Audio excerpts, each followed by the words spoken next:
What's up, collectors? Welcome back to Films by Color and to another episode of the Physical Media Rundown here on the channel. We do this show every Monday night, 9 p.m. Eastern Standard Time. We go over all the new Blu-ray and 4K releases that are coming out for the week. And we have a great time talking about movies, collecting, and physical media as always. We do it live right here on YouTube, so feel free to join us. And we'd have a great, and come out and join us every Monday night and talk about movies with us. We've got a good crowd here forming already. I'll talk to you guys in just a second here. We got some cool stuff to talk about today. We've got pretty much everything is 4K this week. I feel like we barely get any Blu-rays anymore. We'll talk about a couple Blu-rays. Most everything is 4K, some upgrades for some favorites, some longtime favorites, some directors, some people's favorite director is getting 2 releases this week. We'll talk about that in just a second. And then one that I'm very, very much looking forward to. This is actually, I recorded a video of my top 10 most anticipated releases of the year, and this is one of them. We're gonna talk about it before I even get that video out. That video is coming out tomorrow, so stay tuned for that. It's already uploaded. I'm gonna switch it on tomorrow. And I've got a couple other videos this week. It's gonna be a good week. So thank you guys so much for joining me. As always, we're gonna have a good time talking about movies. We've also got some boutique standard editions to talk about. I've got the limiteds over here, and we'll go through all those together. It's a smaller week, so we can take some more time and focus on the movies a little bit more. And I can't wait to hear your thoughts. Make sure you let me know in the chat what your thoughts are on these movies. I always appreciate having your reviews and your opinions on these movies to talk about with everybody else. Let's share our knowledge about physical media and get things going here. Let's see who's here. Let's do some shout outs. We got Dan's Den first, as always. Mark's Movie Menu. Hey, Mark, thanks. I just wanted to say thanks for all the comments you've been throwing at me lately. Really appreciated them. You left a comment on my most recent video. Thanks for the feedback on that one, guys, by the way. That was a fun one. Just a weird, random collection of 5 movies that have basically nothing to do with each other, but I wanted to talk about them, so I enjoyed doing that video. Patrick Williams is here. Says, hi, DJ. I heard that John Carpenter Vampires has an excellent transfer. That's good to hear. We're going to talk about that in just a second. That's actually the first one on the docket. So hold on to your socks. CG Anime Fan is here. Baloney is here. Hey, hello, DJ and Ensemble of Video Aficionados. Welcome, Baloney. How you doing? Internet User is here. Moderator John is here. Good to see you. Just shot a video with John over the weekend, so look forward to that. That's coming soon. Very long video. We counted down our top 10 winter films and had a really good time talking to you, John. So thanks for popping in. Robert Rogers is here. That's a name that I don't read every week, so good to see you. Welcome to the stream. Kevin House, Dwayne The Rock Hudson, Evil Wax, Doug Haddle. It's been a while since I've talked to you, Doug. Good to see you.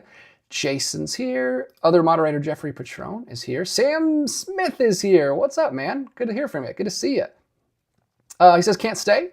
We're watching the 1991 Oscars. Of course you are. Why wouldn't you be? Well, enjoy. Miss Sharon's here, as always. And Pretty in Pink 4K coming tomorrow from Jay. Yes, sir. Yes, sir. We're going to talk about it. That's what we're doing here. We're talking about everything that's coming tomorrow. So let's go ahead and do that, shall we? Let's jump in. Vampires from John Carpenter. Getting a 4K Blu-ray from Shout Factory. Shout Factory may be one of the MVPs this week. I saw a couple things from Shout Factory. Look at that. Whoa, that's a dated logo, but hey, I like it. Keep it the same. Don't get rid of a good poster. Prepare for the Dawn. I've not even heard of this John Carpenter film. This is a deep cut, I think. I'm not a big John Carpenter fan, so I wouldn't know, but I feel like this is a deeper cut. It's a 4K and a Blu-ray combo pack. So you get both versions. 1998. Interesting. What is my favorite movie from 1998? Answer in the chat. What's your favorite movie from 1998? I feel like I just watched something that topped. What was that? Oh, it's going to drive me crazy. I'm going to have to pull up my Letterboxd list. I have a running list of my favorite movie from every year, which I should do. Well, I don't know if I could do a video about that. That would be incredibly long, but I should do at least publicize the Letterboxd list. I haven't done that yet. It's still private. But this is cool. This is the one that somebody just said apparently has a really, really good transfer. Patrick says that he heard that this has a really good transfer, which is always good. You don't hear that a lot from Shout Factory. They're kind of a middle-of-the-road boutique, I feel like, just from what I hear. But yeah, that's cool that they did a really good job on this one. This and all the other movies as well will be in the description. You can get a link down there. But yeah, directed by John Carpenter, a horror, thriller, fantasy action movie, according to Blu-ray.com. Let's see if we can... No, we don't really get anything else. We just get one image, but that's all you get. That's all you get. They need to do a better job of showing off what's in the release, but I think it's just your standard. There's usually no bells and whistles for Shout Factory, but at least they do good transfers. They do good work. Hopefully there's some good supplements on there as well. That is going to run you $40, or you can get it for right now for $33 on Amazon. It's a little bit on sale. Amazon always sells them on sale. But that's coming out this week. And then we've got another one. I'm going to skip right to it because there's two. Ghost of Mars getting a 4K release. Also a John Carpenter movie, directed and written by John Carpenter. And another one that I've never heard of. Look at this craziness. Look at this. This has got to be another 90s movie. What is this? No, 2001. Wow. I mean, you got Ice Cube right there. Is that Jason Statham with hair? Holy. I don't know who these other people are, but this looks absolutely insane. Ghosts of Mars. I'm going to read the... Geez, it's a long description. Hang in here, guys. By the year 2176, the planet Mars, long inhabited by human settlers, has become the manifest destiny of an overpopulated Earth. Nearly 640,000 people now live and work all over Mars, mining the planet for its abundant natural resources. Weird. But one of those mining operations has uncovered a deadly mother lode, a long dormant Martian civilization whose warriors are systematically taking over the bodies of human intruders. Interesting. So it's kind of like a zombie movie where they're taking... It's kind of similar to... what did I just get? I just got Invasion of the Body Snatchers. It's like a Body Snatchers movie, except it's on Mars. Very interesting. I don't know. I haven't heard a lot about this one. It doesn't sound like it's one of his best, but I don't know. Let me know in the chat if you love this one. I'm probably like crapping all over somebody's favorite movie, and I apologize, but I'm just reading the silly synopsis. Hopefully you guys enjoy that one. It's 2001, so these are both around the same time, 98, 2001. Very similar. Cool that they're getting both releases at the same time from Shout Factory. You gotta love Shout Factory if you're putting out everything. They have no, they just put out anything. Kind of like Kino Lorber, which we'll talk about in just a second here. One more here. I'm surprised this is as high up on the list as it is, because I'm actually interested in this, but usually the things I'm interested in, no one else cares about. This is Tom and Jerry, the complete Cinemascope collection. Not the complete Tom and Jerry stuff, but at least the Cinemascope cartoons from Warner Archive. Warner Archive has been killing it the last couple of years, and I hope they do more of this stuff. I'm thankful for the Hanna-Barbera stuff they've been doing, but I really want this era of animation. Like, you go back to the earlier stuff. They've been doing Looney Tunes, now they're doing Tom and Jerry. I hope they keep this stuff coming. Here we go. Warner Archive collection. Tom and Jerry, the complete Cinemascope collection. This is the 85th anniversary of Tom and Jerry, which is very cool. I've always been more of a Tom and Jerry fan than Looney Tunes, actually. I actually prefer it. I don't know what it is about Looney Tunes. They're like too... I don't know. They're too loud and obnoxious. I like... Looney Tunes is fine, but I much prefer Tom and Jerry. There's no annoying voices. It's just some fun slapstick and some really interesting and inventive animation. I like Tom and Jerry quite a bit. I don't think I've ever seen like specifically these Cinemascope cartoons, but it looks cool, and I'm glad they're putting it out. You don't need a lot of bells and whistles. Just get this stuff on disc so we can keep it and preserve it. 1940 to 1967, 175 minutes. That's only $22 right now for a Blu-ray. That's gonna have to come home with me. I'm gonna have to grab that. I just got the Tex Avery cartoons back there. Someone was kind enough, Sean, to send me those from my Amazon wish list. Really, really appreciate it. So I'm in the mood. I'm in the mood for some animated cartoons, and I want to pick up that Tom and Jerry. That's pretty sweet. And then also, this is it. I'm going to do one more here. This is the big one. This is the one I'm most excited about. It's The Nice Guys. Finally getting a 4K. Finally getting a 4K. I talked about this in that video that I'll be dropping tomorrow, but I have only seen this once. I remember watching this with Grace when it came out. What was it? Was it 2016? It was a long time ago. Yeah, 2016. Wow. So that was the year we got married. I remember watching this with her. We both really, really liked it. It's a Shane Black movie, the one he did right after Iron Man 3. Russell Crowe, Ryan Gosling, amazing. But I haven't seen it since, and I never bought it on Blu-ray. And it's perfect. It worked out because now the 4K's here, and I can pick that up. It's a great movie. Crime, thriller, mystery movie. Some little hints of neo-noir in it, but it's a buddy cop movie, and it's really funny. It's a dark comedy. Very, very funny. Ryan Gosling is great. And Russell Crowe is great as the old curmudgeon-y, crotchety old man. 4K HD. It doesn't look like it comes with the Blu-ray. It looks like it's just a 4K. Hope they did a good job on this one. I haven't seen any reviews of it yet, but I'm very excited about this one. This will be a definite pickup from me. Grace actually mentioned this just a few days or weeks ago. She wanted to rewatch this. And I was like, hold off. We're getting a 4K. We'll just wait. We'll wait a couple more weeks. So that's great. I'm excited about that. Let me know in the comments if you've heard anything about those, and we will talk to you guys here. Let me scroll back up and try to catch up to you. Oh, man. Here we go. Dan's Den, Vampires, not my favorite. Let me switch back over to the screen. Sorry.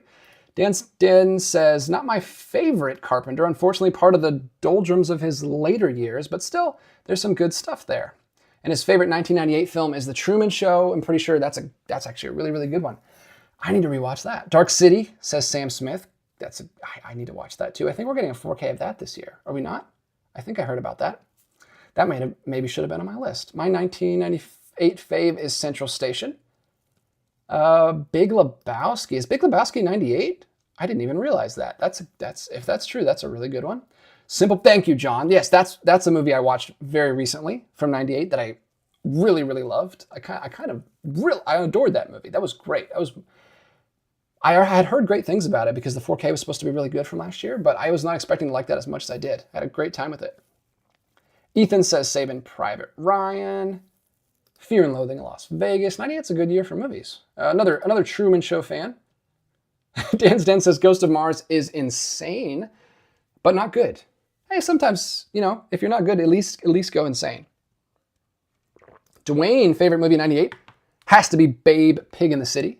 I still haven't seen the Babe movies. I know, I'm sorry. It's egregious of me, but I need to finally check those off. Velvet Goldmine, says Jeffrey. Why so Bluetooth in the house? Magnitude Rev just dropping in to say hi, DJ. Hey, thanks, man. Good to see you. I would just like to tell you again that I really appreciate your Letterboxd page. I was looking at it just the other day. I was showing Grace. I was like, man, they see so many things. They see so many things. And I was looking at your 2024 list to see if you had seen any, because you always have like really interesting stuff that I don't hear other people talk about. So I was looking at your 2024 list because I don't have any really 2024 movies that I like so far. But that I really love. I'm trying to find that one that I really love. So I was looking for some inspiration. So thanks for that. What else do we got? Yes, Kevin House, Simple Plan. Yes, it's great. It's really good. I was surprised by that one. Ooh, AV Pop Culture. Pleasantville needs a 4K so badly. I actually really, really like Pleasantville. Is that 98? I thought it was 99 for some reason. No, yes, that's actually really good. If I'm thinking of the right movie, it's the Tobey Maguire. Yes. That's probably my favorite Tobey Maguire performance. I really like that movie. All right, I'm getting down a rabbit hole here. I should get back to the new releases. Michael Smith popped in. You can stop panicking. I made it. Good. Glad you're here. Let's talk about some new releases. What else do we have here? Oh, this is a weird one. Last Voyage of the Demeter. Demeter? Is that how you say it? This was just last year, and Shout Factory's already putting out. Did anybody see this? I did not hear great things about this. It looked like kind of one of those, what are those called? Like, we got like two. We got a Frankenstein and a Dracula recently, like in the late 2010s, early 2020s. And this kind of looked like one of those. And like where they try to make them like superhero movies. I don't think this is that, but it kind of reminded me of those. I can't remember. Dracula Untold? Is that what it was called? Dracula Untold. Yeah, it kind of gave me that vibe. It kind of looks like it with this kind of just blue-gray cover. They're marketing it like that, even if it's not like, I don't think it is like one of those, but I haven't seen it. And I know it's directed by, who's this director? Yes. Okay, so I was just looking at this recently. Because we did our top 10 winter movies, I was looking through and trying to pick some winter movies, and for some reason, I always remember Troll Hunter. Well, I know the reason. I always remember Troll Hunter, which is it a Norwegian movie or a Swedish movie? I think it's Norwegian. I love that movie. It's a found. You can't see it. It's right behind me here, but it's I can click on it. There we go. Troll Hunter. If you haven't seen this, it's a what do you call them? Found footage movie. It's a found footage movie where they think they're going to follow this like bear hunter, but it turns out he's actually a troll hunter, and it plays all of the classic troll fairy tale like tropes very realistically. Like there's science behind them. It's really fun. It's a really fun found footage movie. Probably one of my favorites, up there with Chronicle. And I really enjoyed it back in the day. I saw it on Netflix, and I always remember it as a winter movie, but it's not a winter movie. There's just, it takes place in like October. The little date at the bottom is October. But I remember it as winter because the last scene takes place on a mountain and there's like a bunch of snow. But didn't put it on my winter list. Spoiler alert. But I was looking at his filmography just this last week, and I saw that he made this. And I was like, oh, that's a bummer, because this was kind of a big financial flop, which is unfortunate, because I like that director. I wanted him to do great things. But there we go, Last Voyage of the Demeter 4K from Shout Factory. It's kind of it's a cool cover. Hopefully they did a good job with the transfer for this. It's a new movie, so it should look pretty well. Should look pretty good. Yeah, just last year. I did not hear the best things about it, but hopefully the people who enjoyed that movie can get their hands on that 4K. Then we've also got Pretty in Pink getting a 4K. Like I said, 4K after 4K. Most everything we're going to talk about today. This is the slipcover on that. This is Paramount. Yes. This is Paramount. Now, I think we got, maybe not. I think we got a Paramount Presents of this. They've been doing, Paramount's actually really cool lately. They've been doing the Paramount Presents like pseudo boutique line that they do that are a little bit more pricey. And then they do the standard edition. So I know some people like that. Some people don't like that. I think it's cool because I prefer the boutique stuff, and some people don't. So I like to have the option. I like that they give us the option of which one you want. This is all three formats: 4K, Blu-ray, and digital. Pretty in Pink, 1986, John Hughes. I thought about doing a John thing with the title because we had John Hughes and John Carpenter. Couldn't figure it out. And he actually didn't direct this. He just wrote it. But this is Howard Dutch who directed this. I don't think I've seen this one. I've seen some of the other big John Hughes movies, obviously, like Breakfast Club and Sweet 16 birthday party movie that I can't remember the name. But yeah, Pretty in Pink getting a 4K release. Only $25 on Amazon right now. That's pretty cheap. That's, like I said, the standard version for Paramount Presents, or just Paramount. So that's really cool. I like that they're putting out cheap versions, and they still have slipcovers. So pretty nice. We're going to get into some Deaf Crocodile tonight, but let me do one more before we do that because I kind of want to cover those all at the same time. Let's do this Arrow release. This is pretty cool. Arrow Video is coming out with Alice, Sweet Alice on 4K. It's getting a limited edition. Here's the overview of that. It's one of your lower key limited editions. It's not a big box set. It is just the slipcover. Nice slipcover though. And you get some art cards. You don't even get a poster in this one. This is half-baked for even a lower limited. But it is 4K, which is all that matters. You get all the bonus features, you get the disc, and you get some little art cards. And they have a different version, so if you don't like yellow, I don't know, I'm usually a fan of the colorful ones for the shelf. But if you don't like that one, you can also get the limited edition from the website, which is, of course, going to take me forever to find in this giant... Here it is, right next to it. This is the cover for the website exclusive version. You can get the other one on Amazon. This one is only available on Arrow Video's website. Same art cards, same disc, same even case. You just get a different slipcover. So if that looks more classic to you, if you want the classic poster instead with the white spine, there you go. You can get both versions. Again, we got options. This is one movie. It's got 3 different cuts on it, which is pretty cool. It's a 1976 horror mystery movie directed by Alfred Soule, who I'm not familiar with. But there you go. Arrow Video Store exclusive version and your classic one, which you should be able to find at Barnes & Noble. If you've got a good Barnes & Noble that carries Arrow Video, hopefully you can find that one. And yeah, that's pretty cool. That's pretty cool. We've got some Kino Lorber coming up. We'll lump those together. So let's talk in the chat real quick, and then I'll get back to that. Take a little sip of water and see what people are saying. I definitely want to hear about Last Voyage. Dwayne, The Nice Guys is great. It's about time for a new Shane Black movie. Maybe a neo-noir with a pair of misfits and a precocious child, if I can suggest something. Yes. I mean, I am down for another Nice Guys kind of movie. Kevin Sullivan, DJ, keep in mind, Second Sight has a 4K box set of The Nice Guys coming out later this year. Thank you so much for telling me that. I did not know that. I might have to hold on for that version, actually. Holy crap. Thank you so much, Kevin. I love Second Sight releases, but they put out a lot of horror stuff that I'm not super into.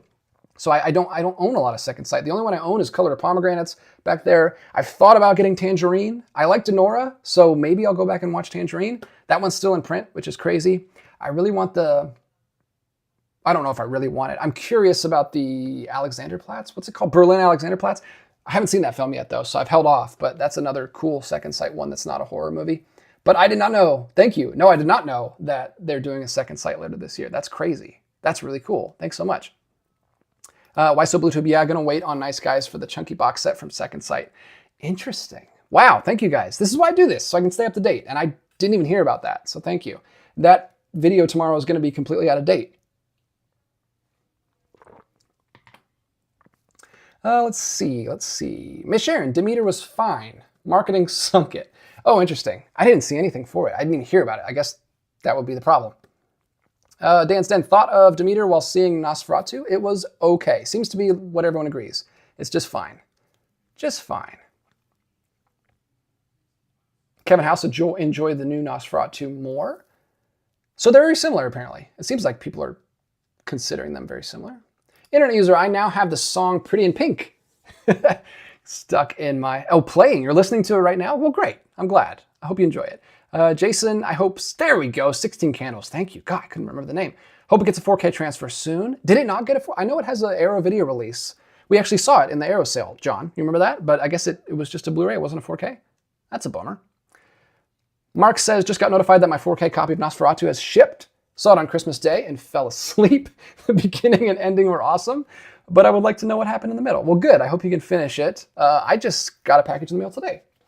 Not Nosferatu, although I do really want to see that. Missed opportunity to make a not pun there. But yeah, look at this. My Vincent package finally got here. It finally got here. I ordered this January 3rd, and it's here. I thought, I don't know. I'm still deciding if I want to do like a full video for that or if I should just do a short or something. Let me know. Let me know if you're interested in seeing what I got from Vincent. It's just a few releases, but I'm excited. It's all blind buys though, so I can't tell you too much. John says, I meant to do January last month, but didn't get around to it. Yeah, you're really good at making ideas and then not following through with them.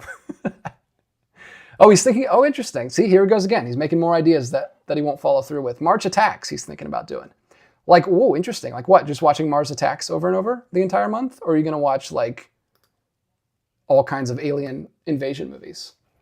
All right, let's go ahead and get to this. We've got a lot of Def Crocodile releases coming out. Speaking of boutique labels that do limiteds and then eventually do standards, which I love. I think that's the best of both worlds. I think you got to do that in 2025. You got to give people the option. There's different kinds of collectors. Def Crocodile is one of the best. They're one of the best labels. I love what they're doing these days, and I've got a bunch here. We've got Felidae 4K standard edition coming out this week.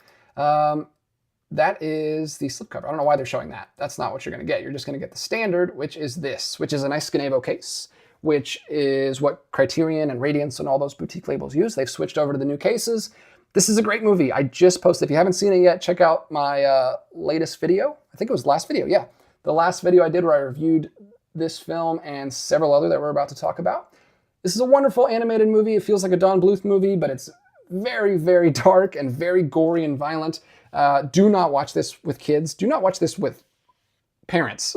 This is really, really violent and gory, but it's really good. I actually quite liked it. And this is what you're going to get if you get the standard edition. Just the standard case with just your 2 discs. This is a 4K, which is great. They've started doing 4Ks at Def Crocodile. You're not going to get the book, and you're not going to get this lovely hard case, but some people don't care about that. If you just want the movie and the supplements, then get the standard edition. But I do recommend, I think the limited is still in print, so you can still grab that one. That was a great one. And then also, we're just going to roll through these because there's a lot of Def Crocodile coming out this week. They're dropping all the standards at the same time. That's a 1994 animated German film. Then we've got also coming out from Def Crocodile. Where is it? Where is it? I wanted to do it right next to it. I can't find it. All right, we're just going to go in order then. We've got Adela Has Not Had Supper Yet. This is a Czech film that I have not had a chance to see yet. I actually just bought this. I just made an order from Diabolic and got the last 3 Def Crocodile movies that I needed. And that's also coming in a future video, which has already been shot. I just need to get it edited and up. These 3, the last 3 I needed, and these are all getting standards today. So if you don't want to get these big bulky ones, you can get the Savage Hunt of Kings stack. And you'll get this. This was the first of these deluxe editions they ever did, and the artwork looks incredible. It kind of looks like a young adult fantasy novel. Doesn't look like a book. It looks like a book you would see at Barnes & Noble, but it looks cool. I like the artwork, and I haven't seen that one. I haven't seen any of these yet. These are all the last 3 that I just bought. That's, I think, a Russian film, and then we've got this Czech film, which is also getting a standard. Adela Has Not Had Supper Yet. And then we've also got In the Moscow Slums, another Russian movie. Again, brand new, haven't had a chance to even open it yet, but really looking forward to digging into those. Those are getting standards this week, and I'll show you I guess I don't need to show you those because they're right here. and it's the exact same thing. But those are also coming out this week. And then, look at this, they're dropping them all at once. We've also got Tamala 2010 and Trapped Ashes getting standard editions this week. I talked about both of these in a video a few weeks ago now, I think right at the beginning of January. These were very interesting choices, but I'll show you what you get with the standard edition. You're just gonna get Tamala 2010, which is a Japanese anime movie, but it doesn't feel like that. It feels very different from anything I've ever seen. Crazy animation on this, like a punk rock Hello Kitty, who is also very violent and very vulgar. Very strange. One of the weirdest things from Deaf Crocodile that I've seen, and that's saying a lot because they put out a lot of weird stuff. And then we've also got Trapped Ashes, which is written by Dennis Bartok himself, one of the owners and founders of Deaf Crocodile. It's an anthology horror film, kind of in the same vein as some of that old, what is that called? Creepshow? Kind of similar to that. You'll get this. You're just going to get this. This is the other one that's in 4K. So only 2 4K so far, but you're going to get that if you buy the standard version. And those are available on Amazon. Actually, first I heard about this. I thought you had to go to Diabolic to get those, but according to Blu-ray.com, they're also available on Amazon for... Oh, interesting, but it's got the Canadian. I wonder if you can only get them in Canadian. Interesting. I'm going to have to do more research on that after this, but I did notice they're available on Amazon. I didn't notice the price tag, though. That's interesting. But you can get those at Diabolic DVD or Orbit DVD or any of the online sites if you want to, or just the main Deaf Crocodile website. So that's cool. I like that they're putting standards out for people that want to get those. I've heard from a lot of people in the comments that people are really interested in those Deaf Crocodile releases that I've been talking about, so I'm glad that that's been helpful for you guys. Let's move on, though, from Deaf Crocodile back to Kino Lorber. We've got Galaxy of Terror getting a 4K release. Look at this. Look at this. This looks insane. I can't even fit it all in. What is that? It's like a dragon with a human head and a neck and a human skull attacking this poor defenseless woman. Although she's got like some kind of laser gun in her hand, so she's not that defenseless. Looks like she sat on it though. It looks broken. This looks insane. I don't know what this is about. It is called Galaxy of Terror. It's a 4K Blu-ray combo pack, horror, mystery, sci-fi action from 1981. 80s sci-fi. We've been watching a lot of 80s fantasy with a couple of friends of mine, but I have not watched much of this. Is this like a Roger Corman thing? It's not, but it looks like it's in that vein, like a lower budget B movie.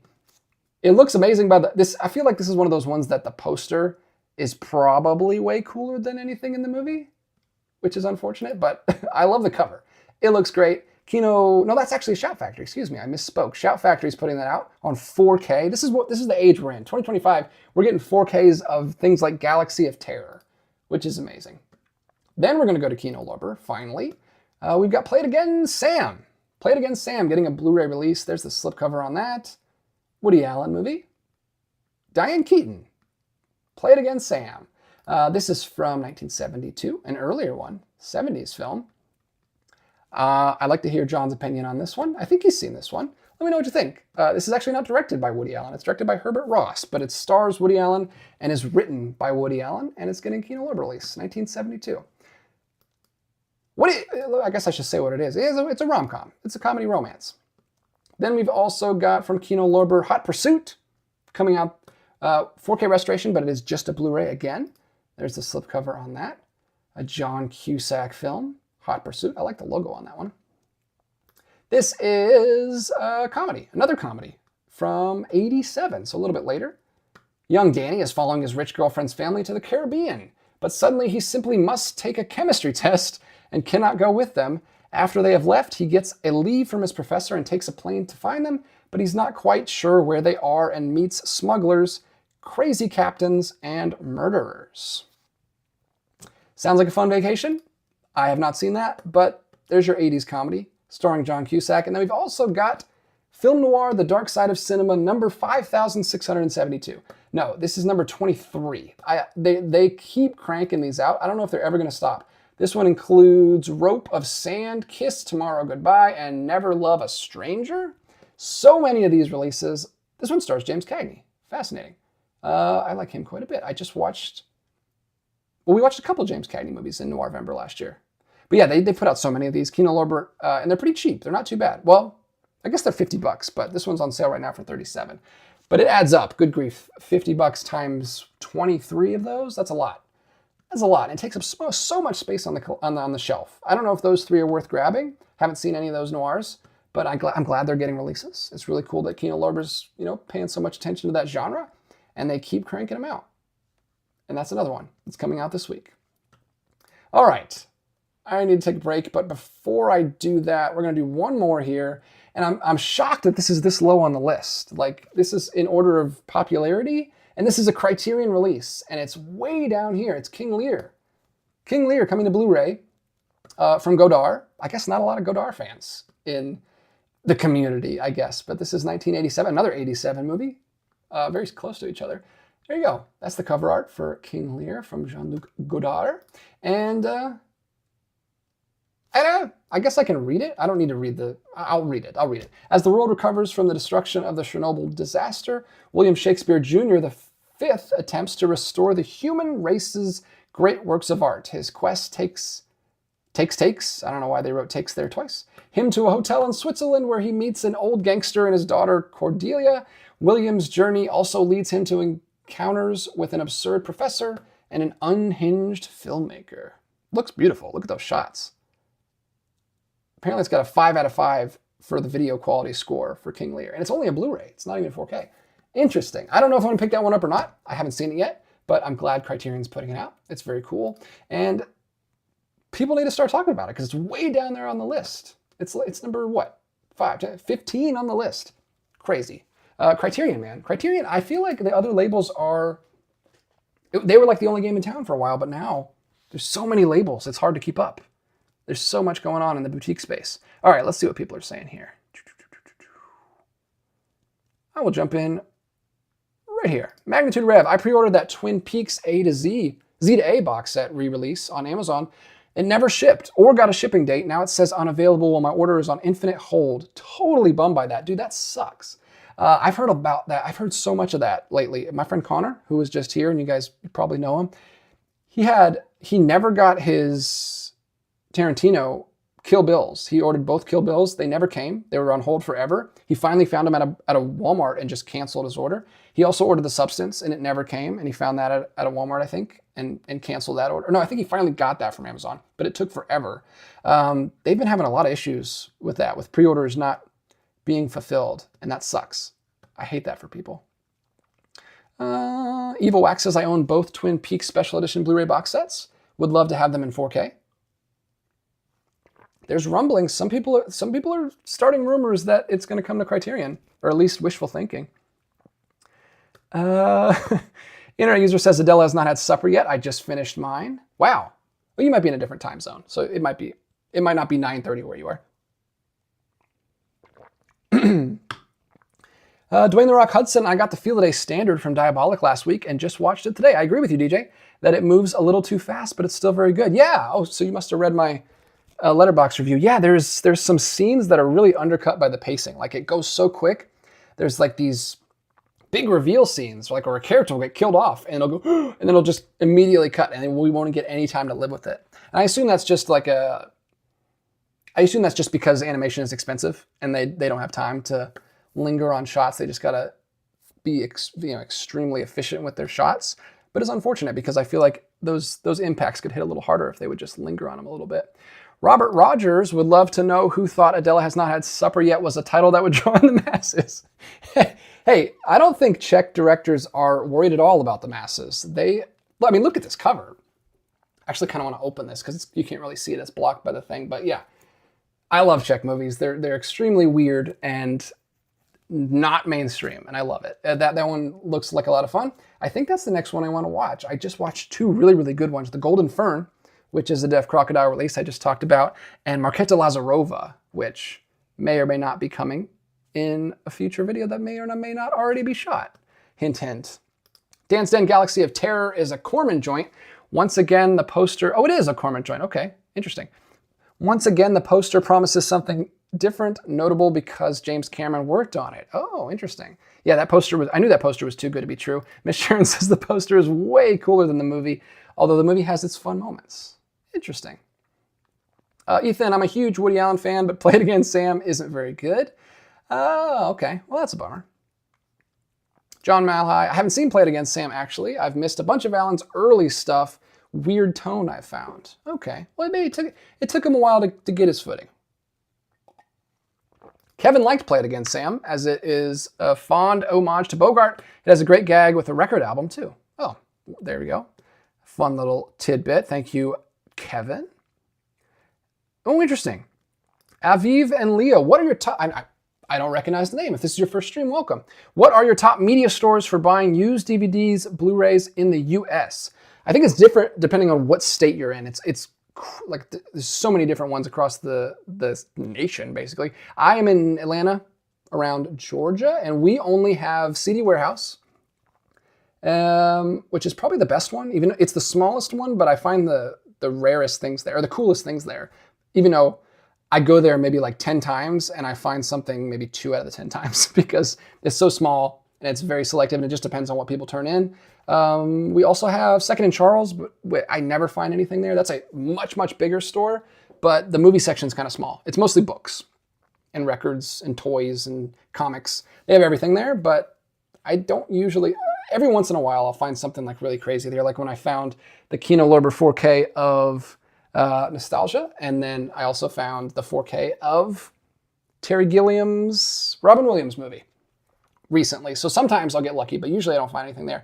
And then we also have Half Price Books.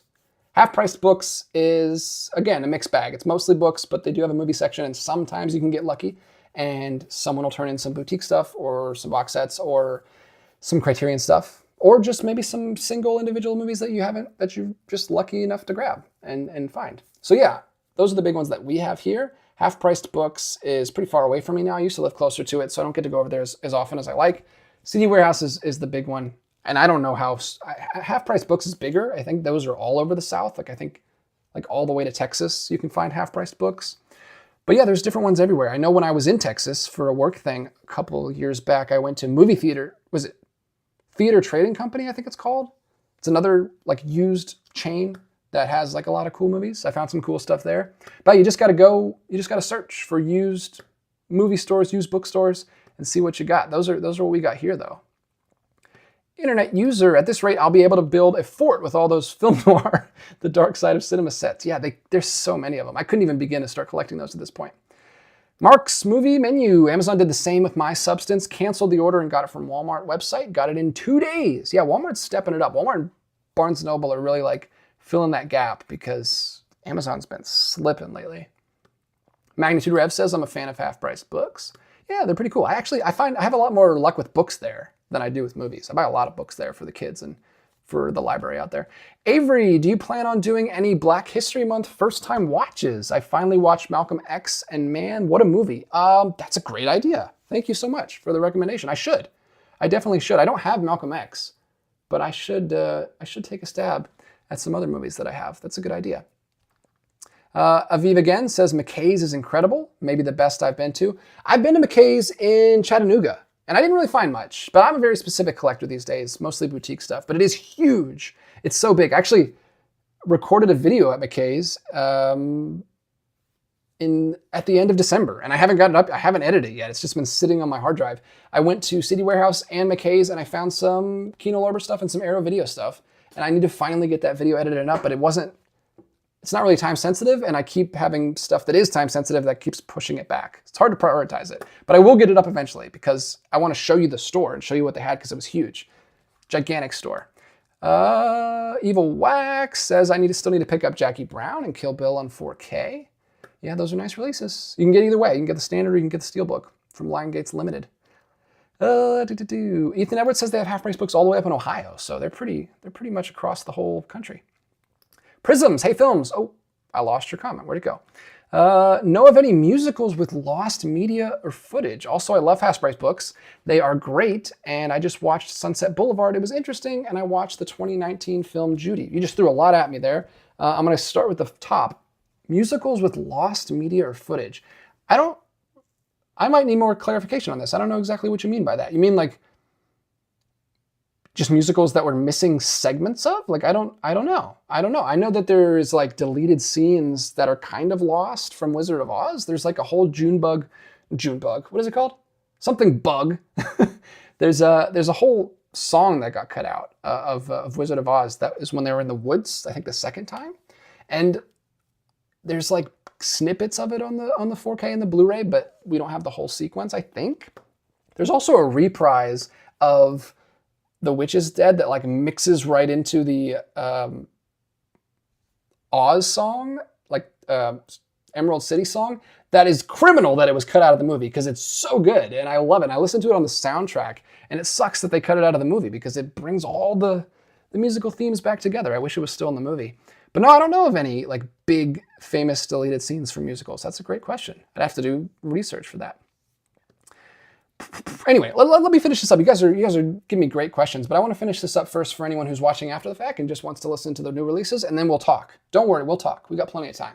We're only 40 minutes in. All right, what else is coming out this week? We've got Racing with the Moon coming out from Fun City Editions, which is interesting because that's a partner label with Vincent, and they usually release their stuff at the end of the month, but this one's coming out this week. 1984, big year for movies. Racing with the Moon is a romance from 1984. Look at that. That's a classic poster with 1,000 words there at the bottom. It's a Paramount film. Paramount Pictures presents. Directed by Richard Benjamin. Stars Sean Penn and Nicolas Cage. Wow. Interesting. Is he even on the cover? There he is. Oh man. It's like Moonstruck Nicolas Cage. He even has the white tank top. Look at that. Very young Sean Penn. I have no idea what that is. I know it's a romance. Now a powerful and poignant hit film, so it must be based on a novel or something. Fun City Editions. They do good stuff. Does it have a slipcover? Yeah, it does. Look at that. There we go. That's another one coming out this week. PG film. See, again, you don't see that many. Next, we've got Arrow's release of A Certain Killer, another limited edition that they're doing. Oh, 2 films. Certain Killer and A Killer's Key. Here's the box art for that. Again, just a standard slipcover. And some art cards. There you go. I don't think there's a website exclusive version for that, but that's a Japanese crime thriller film. Also coming out from Arrow Video, way down the list, unfortunately. Then we've got Flesh and Blood from Cape Light Pictures, getting a Blu-ray digibook. Wow, that's a Blu-ray digibook. These MGM digibooks or media books sometimes. Whoa. What is this? John, this might be another another 80s fantasy movie night that we need to do. 1985, Flesh and Blood. I've never heard of this. A band of medieval mercenaries take revenge. Maybe it's not even fantasy. Take revenge on a noble lord who decides not to pay them by kidnapping the betrothed of the noble's son. As the plague and warfare cut a swath of destruction throughout the land, the mercenaries hold up in a castle and await their fate. Yeah, it doesn't look like it is a fantasy movie, just a medieval movie by Paul Verhoeven. What is this? This is why we do this show, because look at that. It's amazing artwork. And I love these MGM digibooks that they've been doing. I've got a couple of these. That looks really cool. I have no idea if that's good or not. Has anyone seen this? Has anyone seen this? Because it could be good. I don't even know. I don't know. It could go either way. I'm interested though. I like medieval times movies. We've also got a Kino Classics. Oh, interesting. Oh, I'm interested in this. Is this silent? Yes, 1920 to 1940. Kino Classics, the complete series. Oscar Micheaux, the complete collection. What in the world is this? Speaking of musicals, is this a musical? Music, crime, drama, mystery, romance. I gotta read this. Sorry, guys. This looks incredible. What is this? In the unprecedented undertaking, Kino Classics, in cooperation with the Library of Congress and several international film archives, pays homage to one of cinema's most historically important artists, Oscar Micheaux. Operating on shoestring budgets completely outside the studio system, Micheaux explored the Black experience with nuance and depth, often challenging the negative stereotypes so commonly portrayed in films of the era. This 5-disc collection showcases the director's entire surviving body of work, including 7 new restorations, Within Our Gates, The Symbol of the Unconquered, Body and Soul, God's Stepchildren, Veiled Aristocrats, Murder in Harlem, and the notorious Eleanor Lee. It also showcases his rarely seen genre films such as Lying Lips, Underworld, and Swing from the best surviving elements. Someone just mentioned musicals with missing elements. This is it right here. Buy this. This looks amazing. I always, I always rag on Kino Lorber for not putting enough work into their releases and putting out bare bones things, but this looks amazing. This looks so cool. I gotta look into this. I've never heard of this director, but this is a really cool release. I like that. That's what I love about Kino Lorber. They put out stuff that no one else is doing. It's a little pricey. It's $90, but it's on sale right now for $62 on Amazon. I'm definitely going to be adding that to my wish list and learning more about it. 17 movies in that set. So $62 for 17 movies is actually not bad at all. That's actually really good. And I'll throw a link in the description if anyone else is interested in that too. But that looks really cool. I'm glad I read that because I had no idea what that was. We've got a Twin Peaks. Someone mentioned Twin Peaks already. This is a standard edition. This is actually just the... is this just the revival? Or not? Is this just the original? Twin Peaks, a limited event series. Showtime. Maybe this is just the revival series. This is definitely not the big box set that we talked about, or the big set that we talked about last week. Twin Peaks. Everybody knows Twin Peaks. David Lynch. Big David Lynch. A lot of stuff from David Lynch coming out this all at the same time because of the unfortunate passing of him. But yeah, that is, if you missed just the revival by itself from 2017, you can get that on Blu-ray. Getting a re-release tomorrow. And Flesh and Blood has a standard release as well from Cape Light Pictures if you don't like media books. Why wouldn't you like media books? Media books are awesome. But there you go. Just a standard Blu-ray for a little bit cheaper, $17.50. And I think that might be it. Anything else that we need to mention? Sea of Love from 1989. Getting a 4K from Kino Lorber. And I think it has a slip. Yeah, it's got a slip. Sea of Love, a Harold Becker film. Starring Al Pacino and John Goodman. Wow, this is a crazy cast. What is this? I guess I got to read this. Crime drama, mystery thriller. Frank Keller is a New York detective investigating a case of serial killer who finds the victims through the Lonely Hearts column in newspapers. That's an interesting premise. Keller falls in love with Helen.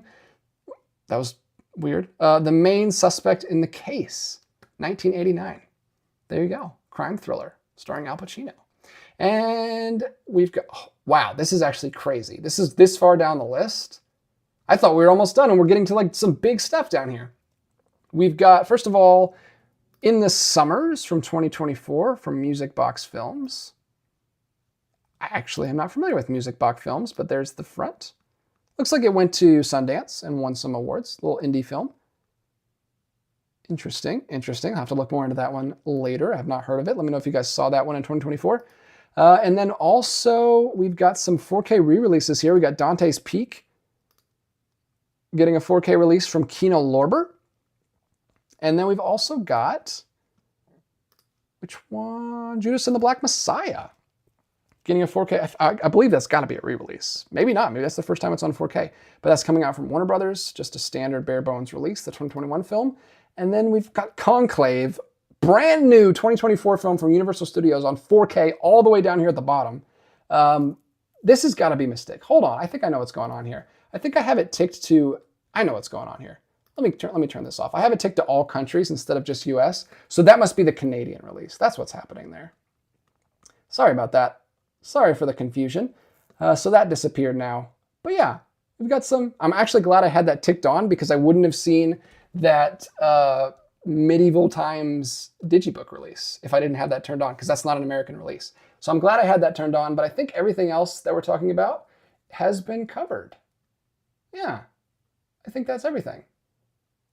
In America, at least. We've got The Last March coming out this week from Cauldron Films from 1991, which is, of course, a movie about football players with rocket launchers and machine guns.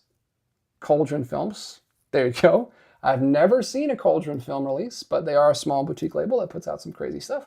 And I think that's going to do it for this week. I think that's everything. We've got Endless Summer Syndrome coming out from Altered Innocence, which is another partner label that used to be partnered with Vinegar Syndrome. It looks like they're releasing things independently now. That's a 2023 film. And then we've also got Cane Fire from Cinema Guild. Another very small Blu-ray release. Interesting. So some really cool stuff down there at the bottom. If you've seen any of that stuff, let me know. We talked about a bunch of really different things this week. So it was a very mixed bag, but it's fun. It's fun to do this. We got a lot more stuff to talk about next week. That was kind of a shorter week. Stopped it right at 50 minutes, but let's talk to you guys. Let's get back into some conversation. Ask some more of those great questions that you were asking earlier. I will scroll back up here and see if I can get caught up. Jitterbug. Thank you, Miss Sharon. It's a great song. It really is. I kind of wish that was still in the movie too. Let's see. Scroll back up.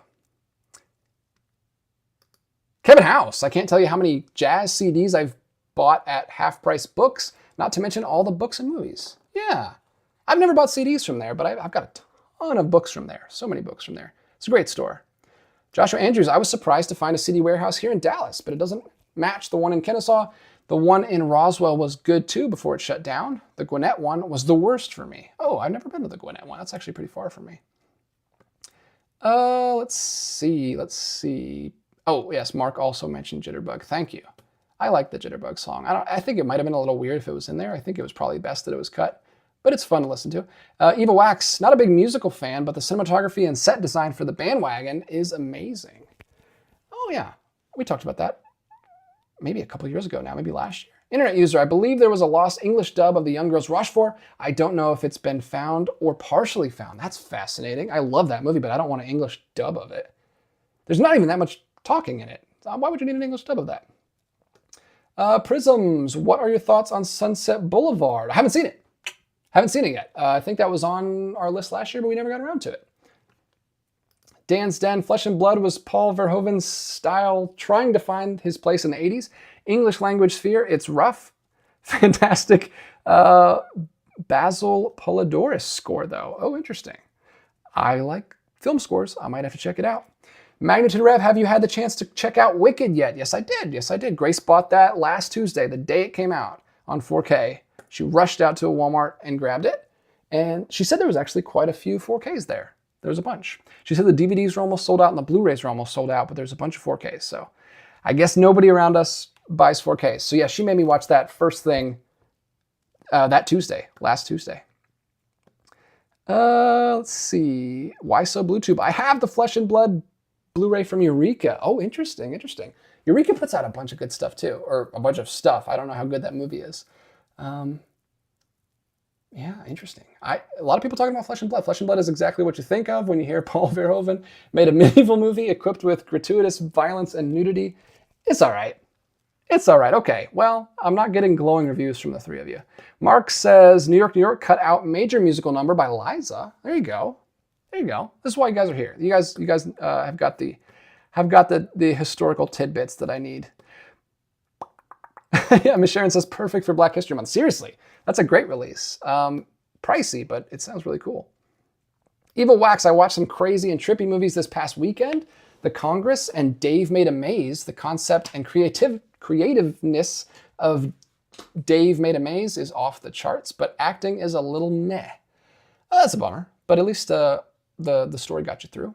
Sea of Love is good, says Carrie Witt. Oh my, what a question from Giat. Good gracious, favorite limited edition from any boutique label.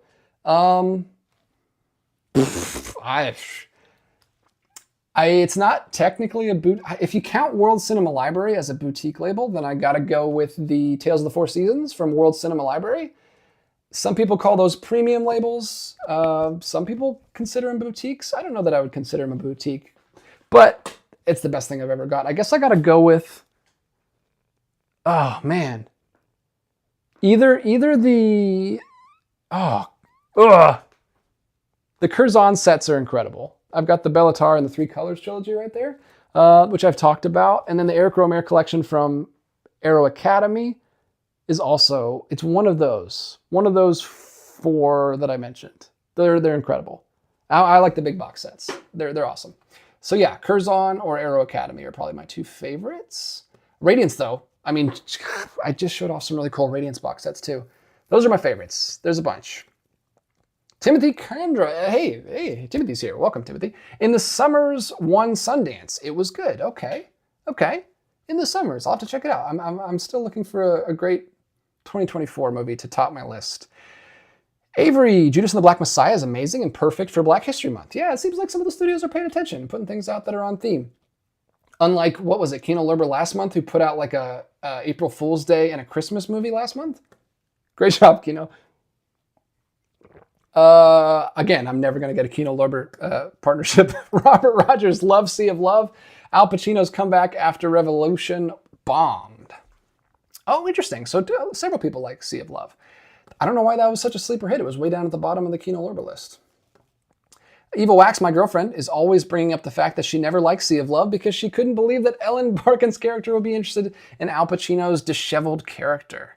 Hey, that can be a hindrance sometimes. I mean, what was that movie that Steve Carell did with Keira Knightley? No offense, Steve Carell, love you, one of my favorite actors. But a rom-com with Keira Knightley about, what is it, seeking a friend for the end of the world? Kind of liked it. It was kind of quirky and weird, but I could not buy that relationship. It was weird. No shame to age gaps, but it was just weird. It's Keira Knightley. Baloney. I had Sea of Love on Laserdisc when it was originally released. A very good movie that I will buy on 4K. Well, good. I'm glad. Magnitude saw In the Summers. It's very indie, very small and low budget. Interesting film about a father who lets his alcoholism affect his kids throughout their childhood into early adulthood. That sounds like a bummer. I don't know if I want to watch that or not, but I'm glad it's good. I like indie movies. I've been watching a few recently, actually. I've been nostalgic for that 2000s, mid-2000s indie movie period where I was really starting to branch out and watch my own things. So I like that. It probably feels different than that, but I like it. Dwayne says there's no way The Last Match lives up to that poster. Yeah, exactly. You can really do a lot with posters, which is weird because most posters suck these days. We don't have a lot of good posters these days. I don't know. We got to go back to that period of posters, I guess. Eva Wax, yes. Avery, I love Judas and the Black Messiah. The Criterion May announcements should be this Friday or early next week. Yes, I've been talking to John. We're going to do a recap or a news announcement video for those. We just got to, it's kind of hard because he lives kind of far away from me and we have to guess when they're going to release it. And I don't want him to drive all the way up here on Friday and then they don't release it till Monday. So we're trying to figure that out, but we're going to do a video about it, hopefully. Beetlejuice, what did I miss? Well, you missed everything. You missed all the movies, but you can still get about 25, 30 minutes of excellent Q&A from the chat and myself. So hopefully you can stick around for that. Michael Smith, DJ, have you started watching Decalogue yet? Curious to see which episode is your favorite. I'm curious to see that too. No, I haven't watched it yet. I've been mainly focusing on winter movies the last couple of weeks because me and John have been prepping for this top 10 winter movies video that we just shot over the weekend and we'll be getting up soon, hopefully by the end of this week. I don't think I'm going to edit it much. I think I'm just going to pop it up. But now that I'm done with that and I've caught up on winter movies, although I still want to watch one. John left me one. He left me Force Majeure, which is a Ruben Östlund film that I've wanted to see for a while. We got an American remake recently with Will Ferrell and Julia Louis-Dreyfus, but I want to watch the original because I've only seen Triangle of Sadness from this director. I haven't seen this one yet, so I do want to watch this. But after that, I should be able to transition into both the Decalogue box set and Bellatar. Those are the two things on my list. I really want to knock those out. I also took a break to catch up on those Deaf Crocodile releases that I hadn't seen yet, so it's a lot to balance, but I do really want to watch at least some of the Decalogue before we get out of the winter season.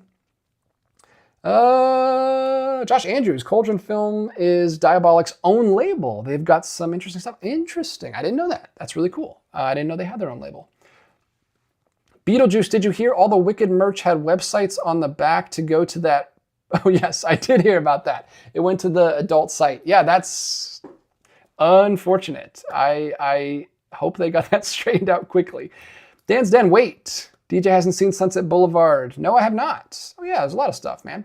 I've only been seriously watching movies for like the last 5 years. So don't be surprised. Don't be surprised. I'm trying to catch up, but I only got so much time in a week.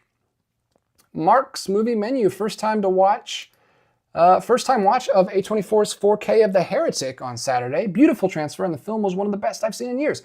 I really want to watch that one. I got to go to Barnes & Noble and see if I can find a copy because I don't have that one yet. But that was one from last year I was interested in. It was that. I'm kind of interested in Nosferatu. I want to watch, was it I'm Still Here? Is that what it's called? And I'm interested in The Brutalist. I haven't seen it yet, but there's just too much to catch up on. I'm not going to be able to catch up before the Oscars probably. Why So Bluetooth? My Vincent order arrived today with a ton of those partner labels. Got The Last Circus, Influencer, New Life, and a ton more. Let me know about The Last Circus because I was interested in that one, but I played it safe. I played it cheap. I only got 3 things, although they're pretty expensive things, but I'm excited to check those out. Ooh, Avery, what's your holy grail out of print release? One you'd buy in a heartbeat but can never find online used. Excellent question. Excellent question. And I'm always hesitant to mention these because there's not that many of us. And like, I don't want more people hunting for the things, the very obscure things that I'm trying to get on eBay. Like, I don't want more competition.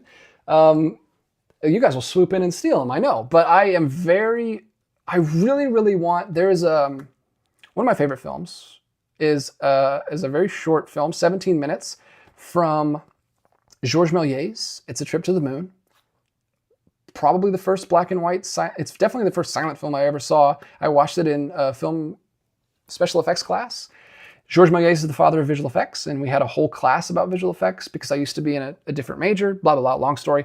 Anyway, I love that movie, and I love his stuff, and there is a whole Aero Academy release of just Trip to the Moon that is just that one movie, and it's got like a full like hardcover book in it. It's a great release, and there's only one that I've ever seen on eBay, and it is so expensive.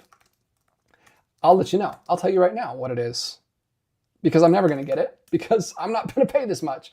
It's outrageous. Let's see. Oh, I should write. Oh, here it is. Let me show you guys. Look at this. How ridiculous is this? Boom. A Trip to the Moon. Beautiful box set from Aero Academy back when that was still a thing. It's got this nice thick booklet in it. It looks incredible. $310 for one 17-minute film. Absolutely ridiculous. I can't. Plus, this is from Europe, so it's like $40 shipping too. It's insane. I'm never going to get it. Please, if anyone has one of those and is willing to sell it for a less outrageous price, I'm very interested. But that's one of them. There's a bunch. There's a bunch of, especially like out-of-print Aero Academy box sets that I really want to get. There's some Eureka box sets that I really want. Yeah, I could do a whole nother video about that. But again, I'm hesitant too because I don't want more competition. Scroll back up because the chat just left me behind while I was rambling about that.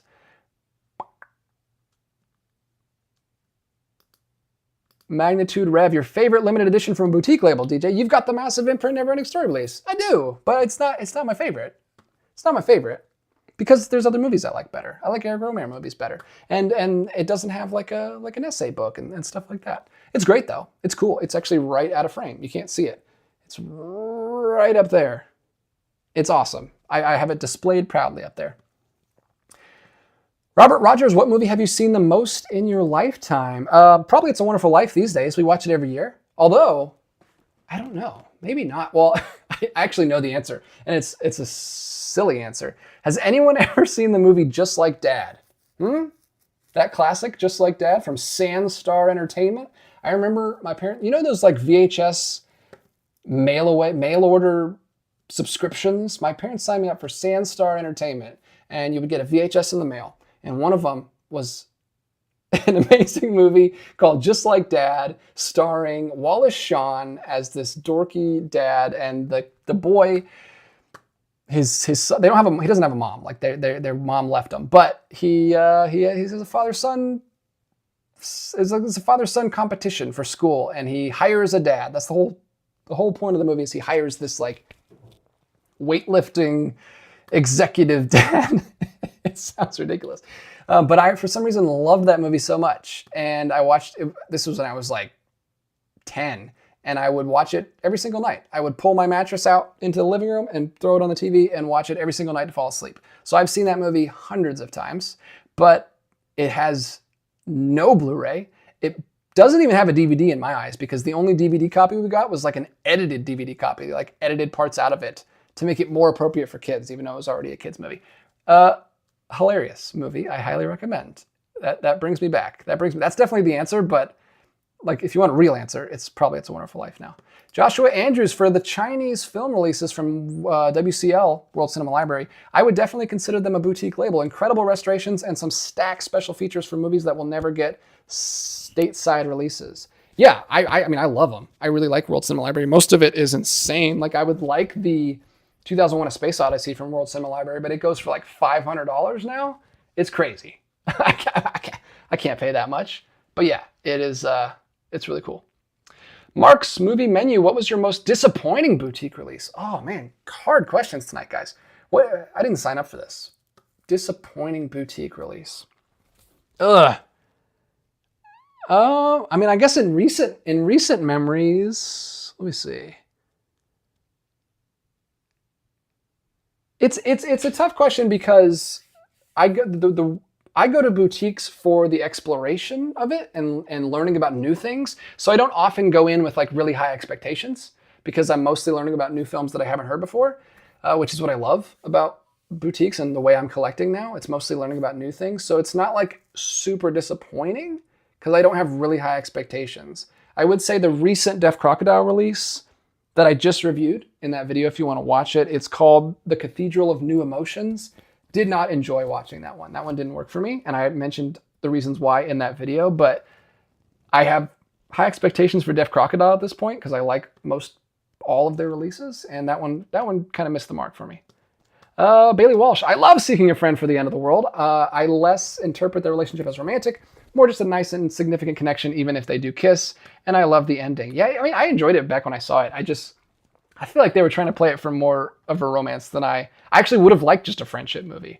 Kind of like Paperman. That's a Jeff Daniels, Emma Stone movie from around the same time, 2011, that I really, really like, or 2009, that I really, really like. And they play the relationship better in that. I feel like it never goes to a romantic place, and it's like a friendship place that they really need. And I feel like they could have done that with Seeking a Friend, but it was still fun. I think it was a really well directed movie. I liked it quite a bit, but never bought that as much as I wanted to. Carrie Witt, what's the best design box set graphically speaking, and why is it the Fassbender sets? Dude, you are absolutely right. You read my mind. I love the Fassbender sets. That artist, she's amazing. Follow her on Instagram. I don't know her name. You can look her up on the Arrow Video website, but she did all three Fassbenders. There's the teal one, there's the yellow one, and there's the pink one, and they all fit together into like a giant collage of artwork that goes across all three box sets. Yeah, I love that artwork. I could talk about this. I'm always like leery to talk about artwork because there's the purists, the movie only guys will come swooping in and like yell at me in the comments for talking about artwork, but I find it interesting. I'd like to do a video like that. Ken from Mid-Level Media, one of the best channels on YouTube, always talks about artwork. He doesn't care about the commenters or the haters, and I always appreciate those videos. Those are fun.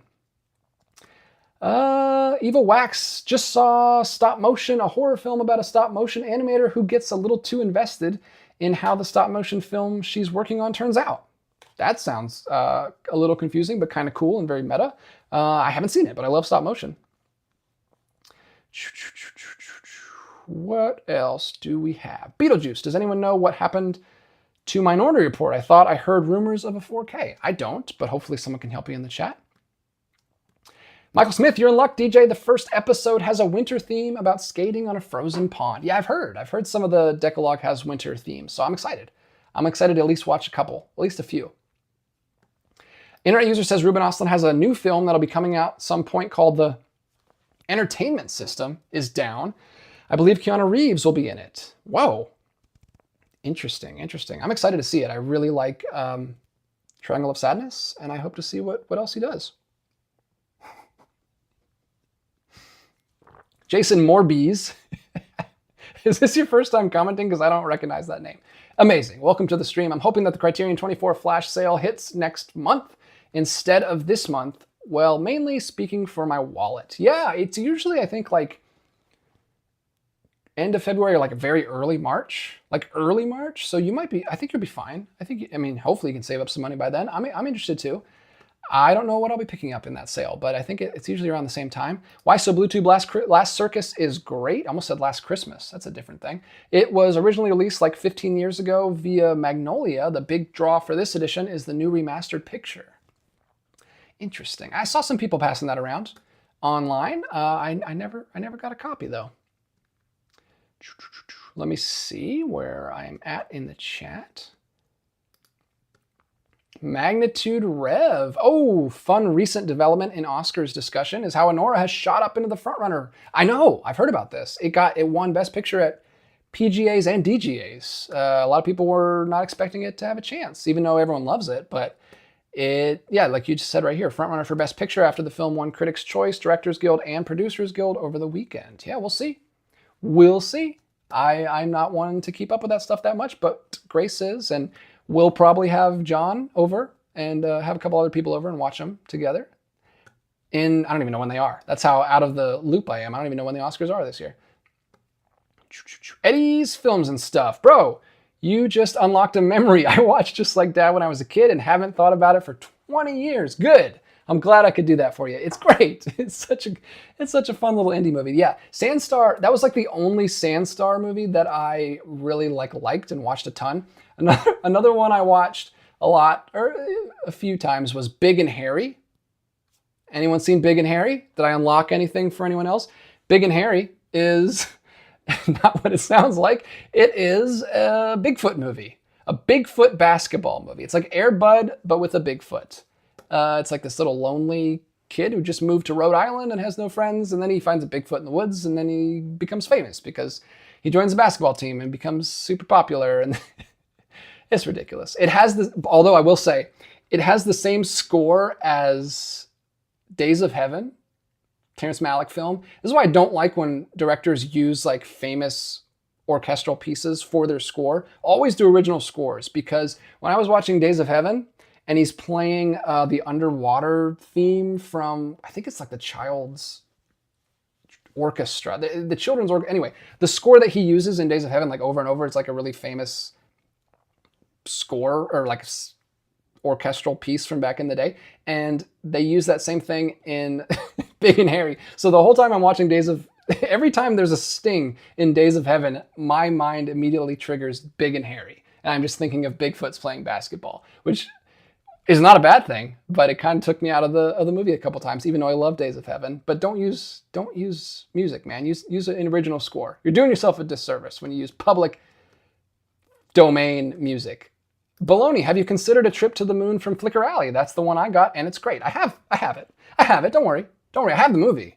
I'm just interested in picking that one up because it's one of my favorite movies. But yeah, I have the Flickr Alley version, and that's fine. That's all I need, and I'll be happy if I go to my grave and never get that Aero Academy one. But you asked me, so I had to bring it up. Whoa. Let's see. Magnitude Rev. The two highlights from film appearances during last night's Super Bowl was the Lilo and Stitch running amok on the football field and the Banshees of Inisherin Squarespace ad. Whoa, I haven't even heard of this. That's amazing. Did they really do that? Was it Colin Farrell? That's amazing. I have to look that up on YouTube.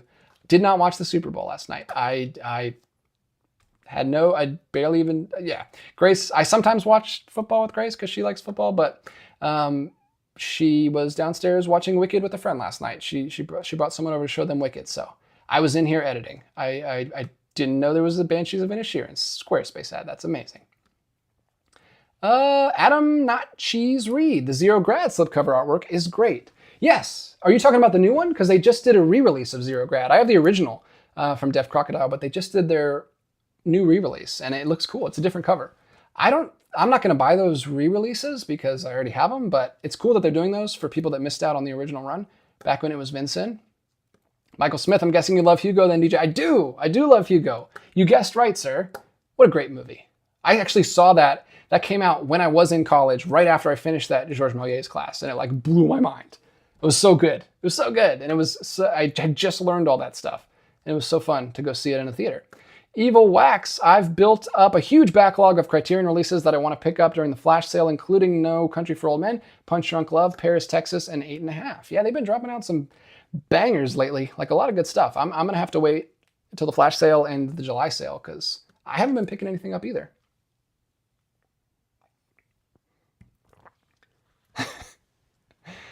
An internet user, I wonder how many units the Criterion release of Anora will sell if it wins Best Picture. It's going to be interesting. I don't know if they've ever had that. Have they ever had a Best Picture winner? Parasite. They had Parasite. So they've done that before. Justin Mahali, I've seen some pictures from Days of Heaven and it looks so beautiful, but still need to watch. It is. It's amazing. Definitely don't let me and my stupid hang up deter you from watching it because it's so good. It's wonderful. I think my favorite might still be, I mean, of the ones I've seen, I haven't seen everything, but I think I still might like The New World better. I think The New World is my favorite, but I haven't seen, there's a couple I haven't seen, actually. I've only seen 3 of his films, so I still need to watch the rest, but I really, really liked The New World. Baloney, this past week was a video shopping. Yes, hold on. I'll get to you in a second, John. Baloney, this past week was a happy video shopping week for me. Titles added to my library are Demolition Man, After Sun, The Zone of Interest, Winchester 73, and The Lighthouse. Great week. Wow, you just added a bunch of classics. Good job. Hope you have a fun time watching those. John says, you mean the Carnival of the Animals. Yes, that's what I'm talking about. That is I think there is a score for Days of Heaven, but that particular, well, not the whole Carnival of the Animals, but one particular track from Carnival of the Animals keeps coming up. It's like the aquarium track. And it's a great track, but I had other thoughts in my head every time it came up. Dan's down. I saw the Super Bowl with my friends, and we all pointed at the actors in the ads. Good job. Good job. Very good. I would have loved to do that. Were they going the whole time or just like during the halftime show? I guess they were going the whole time. I'm not excited about that Stitch movie, but we'll see. We'll see. All right. I'm done with the live action remakes. But they did the same thing with the original Stitch movie. There was like, he like popped into the advertising campaign for the original Stitch movie was him just like popping into other Disney movies, and it's kind of cool that they redid that. Internet user, it's kind of strangely like a lot more relevant to today's marketing. Like it feels much more memey like today than it did. I guess it was more groundbreaking back then, but it seems right at home with today's ads.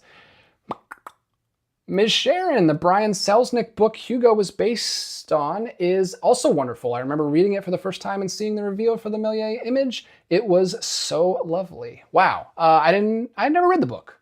I think I know it though. Is it called Hugo?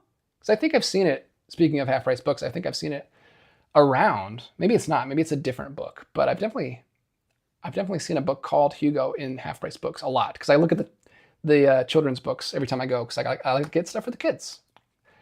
Ethan, when I first started getting into cinema, there were only 2 Malick films. Wow. Well, there's a bunch now. You've been around a while. Carrie Witt, finally watched my 5-card stud from Vinegar Syndrome. I enjoyed it, even though seeing Dean Martin as a cowboy was a bit of a stretch. Sans the drinking and smoking, LOL. I'm glad you liked it. That was one that I remember asking you to update me on that one, because that was one I was looking at back in January when the sale, because it was one of the ones that was marked down on sale for the January 1st week sale, and I was interested, but I never picked it up. So I'm glad you enjoyed it.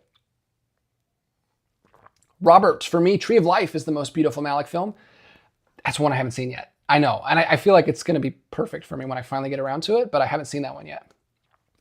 Greatest cinema, yes, agreed. Miss Sharon, The Invention of Hugo Cabret. Okay, so that's what the book is, the entire title. We just shortened it. Scorsese likes a short and sweet title. Carrie Witt, I'm not down with the live action or remake stuff either, but that How to Train Your Dragon looks pretty awesome. Oh, interesting. I feel completely the opposite. I don't want to go anywhere near that thing. I think it's ridiculous. How to Train Your Dragon is an incredible movie, and it doesn't need to be in live action. It still holds up. It looks incredible. Ethan Edwards, he went from 1978 to 1998 without making a movie. I'm not that old. True. Okay, you're right. Yeah, I'm sorry. I take it back. I didn't mean to insult you. Eva Wax, speaking of Malick, I've heard really good things about A Hidden Life from 2019. That's cool. I haven't heard a lot about his recent ones. People don't seem to go crazy about those ones anymore. Baloney, what movie do you have the most copies of? Mine is Dirty Dancing, and I still haven't seen it yet. Oh, wow, weird. Why do you have so many copies of it if you haven't watched it? Most copies of. I think it might be, what is it? Most copies of. Great question. But a question that I have to do. Oh, is it Willy Wonka? It might be Willy Wonka and the Chocolate Factory. Maybe? I don't think I have a most. I think I have a lot around 3. I think I have I have 3 versions of Willy Wonka because I got the big box set. Where is it? Well, first I got the smaller like Blu-ray up there in the like goldish section. There's a digibook. Then I found this, again, speaking of half-price books, I found this big purple box for $20 at a half-price books. So I bought that. And then I bought the 4K when that came out. So I have 3 copies of Willy Wonka and the Chocolate Factory, one of my favorite movies. So I do have 3 copies of that. What else do I have 3 copies of? I think I have 3 copies of Batman Begins, strangely, because that was like the first Blu-ray I ever bought. And then I like bought another copy later so I could get a digital copy of it. because the first copy was like super old. And then I bought a steelbook of it, like for $10 on Black Friday. Some of the stuff that I'll be getting rid of this year because I don't need multiple copies of that movie. And then I think I also have 3 copies of King Kong, the 2005 version. So yeah, I have like 3 of several things, but I don't have like a number 1 for some reason. I don't do that anymore. That was something I used to do when I like first started collecting, and I had only seen like 10 movies, and I bought the ones that I liked as a high schooler like several times. And now I don't do that because I don't have room, and it's stupid. And there's like 1,000 movies I need to buy. So yeah, I don't do that anymore. But that's a good question, and it's mostly older stuff that I bought when I was in high school. Let's see. Internet user, just waiting for the next Malick film. The Cinematheque, if Anora wins Best Picture, it will be the 12th Best Picture. That is the Criterion Collection, I believe. Oh, that's cool. That's a nice little trivia fact. Thanks for that. Sam Smith, just followed you on the box. I have a 2024 list if it interests you. I will check it out. Thanks, man. Thanks for the Letterboxd follow. I'll check it out. See what you've been watching lately. Carrie Witt. I don't know what that is in reference to, so I will skip right over it. Jeffrey Patron, I probably have the most copies of The Third Man, and I have that on VHS, DVD, and Blu-ray 4K Ultra HD combo. Jeffrey just sent me a picture. He has the big 4K box set from Studio Canal, and I'm very jealous. I would love to get that. It is out of print, unfortunately. There's one in orbit, but it's like damaged.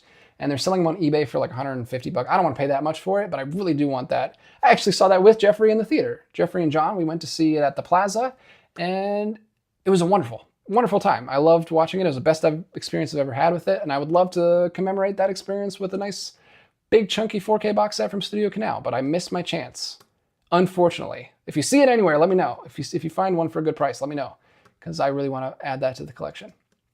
What do we got here? Oh, we got about 8 minutes. About 8 minutes left. Any other important questions you got to ask? This has been a fun night. We've been talking about all kinds of stuff tonight. I like this. I like the slower weeks because we get to talk about more stuff. Carrie Witt, I might have like 6 or 7 versions of Blade Runner.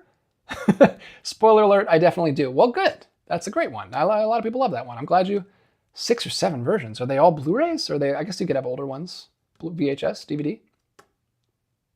Betamax? I don't know. John Malahai. A Hidden Life is beautiful and more focused plot-wise than a lot of his recent stuff. Harrowing, though. It's basically about the rise of Nazism in rural Germany. Fun stuff. Fun stuff. But I'm sure it looks great. Justin, again, who do you want to take Best Picture? I'm so out of it. I've only seen a handful of movies. I haven't seen all of them, so I can't really say. I don't know. I want, I don't know. What have I seen? I guess of the stuff I've seen, well, Substance isn't even nominated, is it? Is Substance nominated? I don't even know. I'm so out of the loop. I'm not the Oscar guy to ask. Ask John in the chat. He's into the Oscars. He likes Oscars. Baloney, time for me to bow out. Good night, everyone. Good night, Baloney. Thanks for popping in. Enjoy talking to you. Jeffrey Patron, I will keep you posted if I see it out and about. Well, good. Thank you, sir. Jeffrey, I'm very jealous of. He has like a physical store, the Vinegar Syndrome store that has like all these boutique international releases that he has access to. So I'm very jealous. He always sends me cool stuff when he goes there. It is the Best Picture. Okay. Well, I like The Substance quite a bit. But yeah, I don't know. I don't know which one I would pick right now. I need to look at my Letterboxd list. I haven't even made my Letterboxd 2024 list is pitiful. I haven't even made it public because it's so embarrassing. Because I've only seen like 10 things. I think I finally crossed 10 things when I watched Anora, and that was barely. Yeah, it's a rough year for me. I did not see much at all. Carrie Witt, I also have 6 or 7 versions of Jaws, and yes, one of those is the first Betamax. Wow, I was joking. That's cool. Christmas present one year. Interesting. Well, there you go. Jaws and Betamax. Jaws and Betamax. No, Jaws and Blade Runner. 2 of the best. 2 of the classics. Doug says, I thought The Brutalist was better than Anora, but if Anora wins Best Picture, I would not be upset. But it should go to one of those 2, in my opinion. That's what I hear. I haven't seen Brutalist yet. I've only seen Anora, but yeah. I feel like those are the 2 front runners. I have not seen Emilia Perez yet, but I know a lot of people don't want it to go to that. That's what I've been hearing. Internet user, I'm highly considering finally making a Criterion account so I can take part in the sales. Do it! Do it. What are you waiting for? They're 50% off. And then shipping is free at like a certain amount. I think $75. Don't quote me on that, but I think you get free shipping at that point. Yeah, do it. The sale's coming up just around the corner next month. John says Anora and Substance are great. I also loved Nickel Boys. Yeah, you were telling me about Nickel Boys. I need to check that one out. I haven't seen that. Justin said so many indie films this year that didn't get good distribution. Carrie Witt, I'd pick The Brutalist. Maybe. I haven't seen all the nominations. Anora is a close second. So yeah, those two seem to be the frontrunners. Hopefully it's one of those two. Justin would have loved to see a lot of them in theaters, and Miss Sharon's Substance is my pick, but I also loved Brutalist and Nickel Boys. Yep. There you go. I guess I'm with you. I'm with you, Sharon. I also really like Substance, but I've only seen it once, and I need to rewatch it. We haven't picked up the 4K yet. I need to do that. My Walmart didn't have any. I guess I should just order it online from Walmart. I'm definitely not ordering it from Amazon, as we learned that's a terrible idea. Dan Stan, The Nickel Boys would be my best picture winner, and I've now seen all 10. Awesome. I'm way behind, but I'm very jealous. Anora Gang Rise Up, says Dwayne, but he hasn't seen The Brutalist yet, so maybe check it out and see which one you like better. I'm Still Here. Yes, that's one I'm interested in, and been sticking around my head since I saw it yesterday. Interesting. So you saw it. That's one I'm interested in. That might take my pick if I ever get around to seeing it. I think it just opened at the Terra. Is that where you saw it? No, you're not here.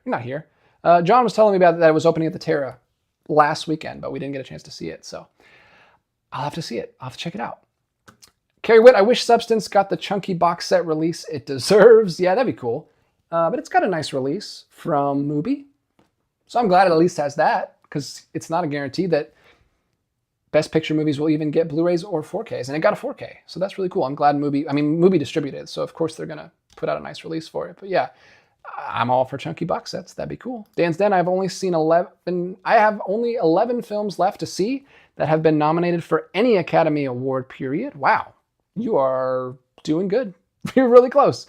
Carrie Witt, I haven't seen Timothy Chalamet Ding Dong's Dylan movie. Anybody seen that? John was telling me about that. He liked it. He liked it quite a bit. I haven't seen that either, of course, because I watch old things. I watch old Czech movies. I don't watch new 2024 movies. Why am I even talking about this? Eva Wax, that scene where she never stopped screaming in Anora went on way too long. I enjoyed the movie, but it seemed like a profanity-laced update of Pretty Woman, excuse me. Yeah, it was a lot. It was very loud, abrasive characters, but it's John Baker, so you know what you're getting into.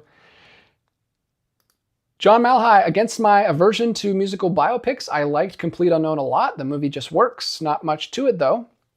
Okay, well, that's a middling review from John for you. Michael Smith, they were going to put out a chunky box set for The Substance, but they went with a slimmer version. Oh, they were? That's even worse. Why'd they cancel it? They went all David Fincher on that. Scott Pink, are you looking forward to Lethal Weapon 1's 4K release? Did you think the other films in the franchise will get a 4K? I didn't even hear about that. That's awesome. Is that a new announcement? I didn't know that was coming out. I guess I wasn't looking forward to it because I didn't even know it was happening. I'm sure they'll do the other ones. People like that franchise. That's not just the first one's the best, I think, but I'm sure they'll do the other ones eventually. That's pretty cool. Carrie Witt, it's all about balance, DJ. One man's 50s Polish film is another man's Roadhouse. Yeah, and I feel like I'm just doing what I'm interested in. There's a billion other channels talking about 2024 movies, so go listen to them. I'm not trying to be something I'm not. Dwayne The Rock Hudson, you convinced me. I just bought a ticket to see The Brutalist tomorrow. Wow, I'm pretty good. I said like one sentence to you, man. Wow. Well, there you go. I will use my powers for good and make as many people see The Brutalist as possible. I haven't seen it. It's long. It's hard to find 3 hours out of the house. I think it's like 3. Is it 3.5? I think it's at least 3. I can't get out of the house for that long. You know how much that would cost in babysitting money? That would be insane to take my wife to see that. I'm going to have to tag team it, like split up or something. Dan's Den, Anora is an international over-the-top screwball comedy. It's one of the lower totem pole of my Baker rankings, but I still enjoyed it quite a bit. I quite enjoyed it. The first 45 minutes were tough for me to get through, but after that, I really, really liked it. It was tough. that first 45 minutes, I agree with the earlier commenter. It's very loud and very obnoxious, but I like where it went. It was great. Why So Blue to buy blind buy a Noir on 4K during the next 50% off sale? Let me know what you think. I think it's worth a blind buy. I don't know how many times I'll watch it again. Maybe. Grace really liked it, so maybe we will. We might pick up that Criterion. Scott Pink says it's slated for a May 20th release. Wow, it's coming up pretty soon. Lethal Weapon. Very cool. Justin says they released a vinyl for Complete Unknown, which I don't think has been done too many times for a musical biopic. It felt weird to hear about. That's pretty cool. Vinyl's doing better than Blu-ray and 4K these days, so that's pretty cool. I like when I would rather they release a CD just so I can have the soundtrack and like pop it in my computer. They did that with the Severin box set of Santa Sangre, which is one of my favorite movies, and the score is great. I love that score. Speaking of circus movies, creepy circus scores, that is a wonderful score, and I've got it on CD back there because Severin is awesome. And they put out a CD of it in the box set, so I can just pop it in my computer. Well, I can't because Macs don't have CD drives anymore, but I got to get a CD drive and then I can do it. Speaking of, does anyone know how to, I would love to get a 4K drive and rip like special features, supplements, commentaries, and listen to them while I work. I have no way to listen to supplements. Like, I don't have a good setup in here to set up a TV in here. I don't have time to go down to the theater and like watch supplements, like just watch supplements. But if I could rip them and listen to like commentaries while I'm driving or doing chores, that would be amazing. Is anyone else do that? Because I would love to learn how to do that. I don't know how to do it. I don't know what kind of drive to get. I don't know what kind of software you need to do all that stuff. I know there's people that do that, like preserve stuff, but I don't even know where to start with that stuff. But that's something I've been thinking about a lot lately. I would love, because there's so many of these cool commentaries and supplements and like video essays that I just don't get. I don't have time to go down and watch, but I want to. And I just don't know how. I'm sure I could Google it, but I'm just wondering if there's anyone here that already knows how to do that and could message me on Instagram and point me in the right direction. Carrie Witt, it's all about summer rental from Kino Lorber next week. Viva la...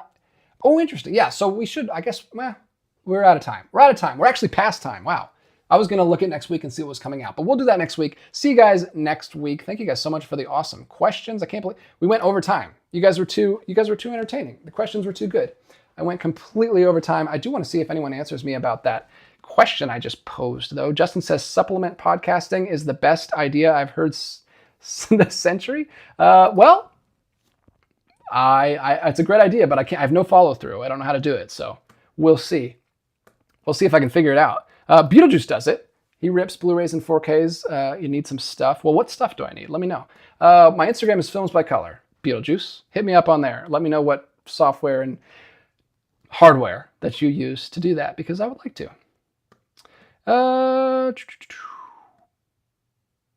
Patrick Williams says, "Get yourself a Blu-ray burner." I don't want to burn Blu-rays. I just want to have it on my phone or like on my computer or something to listen to. But anyway, we'll talk about that later. We'll take that offline. I think I got to wrap this one up. I was actually looking forward to, if we needed time, I was going to hop over to Imprint's site and look at, because they're having a Valentine's Day sale right now, which is like 30% off, and I'm thinking about buying some Imprint stuff, but we'll have to do that another time. Maybe I'll do another stream about that, because I would love to talk to you guys about which Imprint movies I should pick up, because I'm thinking about doing an Imprint order, and I'm thinking about finally biting the bullet and buying those Tales of Adventure series. They're up to 6 of them now. Like there's 5 and 6 are coming this summer, but yeah, there are so many of those Tales of Adventure box sets that they've put out, and I just recently watched Tarzan the Ape Man from 32, so I'm kind of in like an old timey adventure movie mood, and I'm kind of considering finally buying those, because they're all still in print except for volume 1. So let me know if you've picked up any of those. Maybe we'll do a stream. Maybe we'll do another stream where we shop for Imprint stuff together. We'll see. I'm out of time though. I got to get back to what I was recording before I started this stream, and we'll talk to you guys next week. Thanks so much. Hit the like button, hit the subscribe button. If this was your first time, please come back next week and join us, and we'll have a good time talking about movies then too. Appreciate you guys. Thanks so much for the wonderful questions, and I will talk to you next week. Until next time, keep collecting, and I'll be back with another video real soon.